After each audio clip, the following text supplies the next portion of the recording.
তোমার মধ্যে অনন্তকাল বসবাসের ইচ্ছে, তোমার মধ্যে জমি জমা ঘর বাড়ি, আপাতত একতলা। হাসছো কেন বলো, হাসছো কেন? একতলা আমার এক বিন্দুও পছন্দ নয়। সকাল সন্ধে চাঁদের সাথে গপ্প গুজব, তেমন উঁচু না হলে আবার বাড়ি নাকি? আচ্ছা, তাই হবে।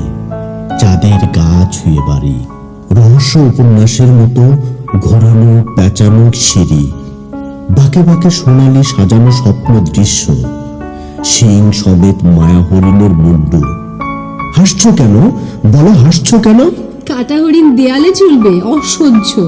হরিণ থাকবে বনে, বন থাকবে আমাদের খাট পালঙ্কের চার ধারে।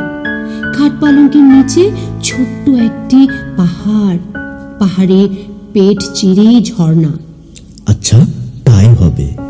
পাহাড় চিরে ঝর্ণা, ঝর্ণার উপরে কাশ্মীরি কার্পেট, সিলিংয়ে রাজস্থানী ঝাড় ঝলে ঝাড়ঝির মতো উপর করা, জানালার গায়ে মেঘ, মেঘের গায়ে ফুরফুরে আদ্যির পাঞ্জাবি, পাঞ্জাবির গায়ে লক্ষ্ণৌই চিকনের কাজ।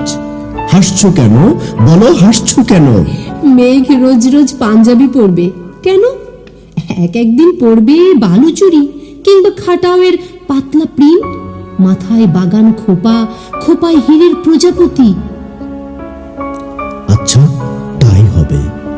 মেঘ সাজবে চড়ি পার শাড়িতে, আর তখনই নহবত খানার সানাইয়ের জয় জয়ন্তী, আর তখনই অরণ্যে রন্ধ্রে রন্ধ্রে বুনো জানোয়ারের হাঁক ডাক, খাদে ঝাঁপিয়ে পড়ার জন্য জেগে উঠবে জলপ্রপাত, শিকারের জন্য তীর ধনুক, দামামা ধুন্ধবি।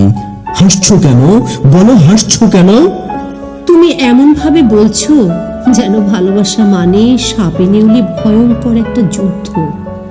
ভয় লাগছে। অন্য গল্প বলো।